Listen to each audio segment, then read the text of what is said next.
You see, when the Lord opens your eyes, spiritually I'm talking about, when the Lord touches you in the depths of your soul, when He opens your eyes and you start talking, do not be shocked when people misunderstand you. Do not be shocked when people go against you. Do not be shocked when people persecute you. Do not be shocked when people call you names, because their eyes are not opened. My beloved, it is not what you know that gives you the insight. It is what God has done for you that gives you that insight. So many people are educated, not only in the religious field. There are so many scientists, there are so many professors in biology, in chemistry, in physics, yet they are spiritually blind to the core. After studying all their life and becoming professors in that field, absolute experts, they come back and speak the ultimate ignorance of all ignorances and say there is no God. So is this the knowledge that you gained, my dear friend, as a scientist, as a professor? Stephen Hawking, the #1 physicist in the world, died in a wheelchair. The only thing was working in his body was the vocal cords. You see how the Lord is mighty? Do you see how Jesus Christ is always in control? The #1 physicist in the world tried to find out how the universe came about through physics. Blind, ignorant. All his knowledge was childish at the end. What did your knowledge do for you?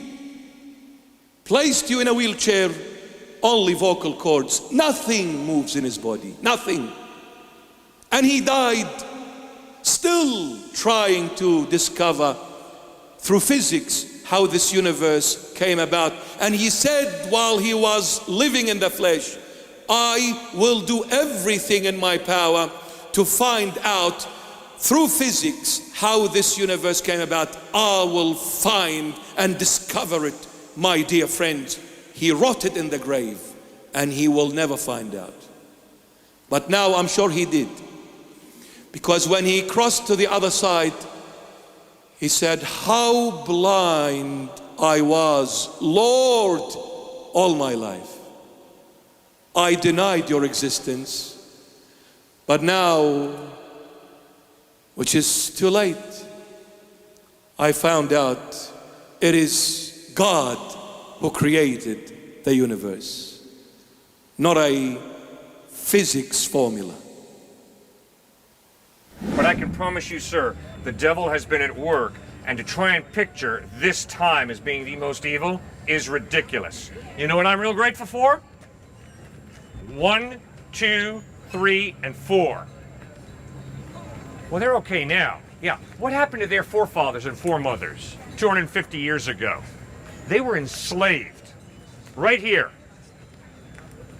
Please don't tell me that evil wasn't rampant 250 years ago, and that today it's just really messed up. No, evil has been around right from the Garden of Eden when Adam and Eve rebelled against God. Now, evil expresses itself differently, and our culture is moving more into secularism, atheism, materialism. Yes, sir, totally agree. And you're absolutely right, obviously. From movies to cartoons to music, it is more and more godless. No question about it. But remember, there's not too many things that are being done today that are worse than enslaving a human being and whooping up on them and then having the audacity to bring them to church on Sunday. I mean, you talk about a messed up program. Oh my goodness. Not only that, my dad grew up in Switzerland. And my dad at one point was up in the mountains with his gun. His dad was down on the front lines. And you know who he was facing? Adolf Hitler's panzer divisions. And I can promise you, if you look at Dachau and Auschwitz and Buchenwald, and you can walk away saying, oh, evil is really bad today, but it wasn't bad back then. Baloney. They gassed millions of Jews. And then look at Mao Zedong and the 38 plus million people he slaughtered in China. Look at Joseph Stalin and the 42 million plus people he murdered in Russia, in the Soviet Union. Evil is real. I don't care if you're 3,000 years ago, 2,000 years ago, 1,000 years ago, or today. It is real. And guys, that's one of the reasons, first of all, you should not accept moral relativism, which is being taught by some on this campus. Because if moral relativism is true, then it is not evil to enslave him in the United States. It's just an opinion.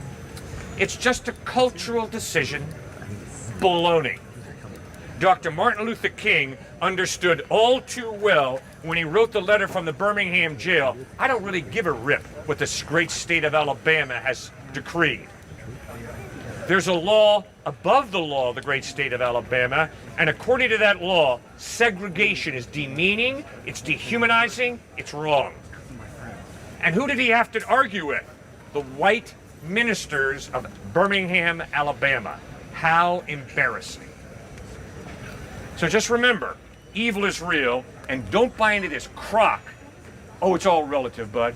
It's just a matter of culture, really. Well, guess what? White America was wrong when they enslaved African Americans, and America is wrong today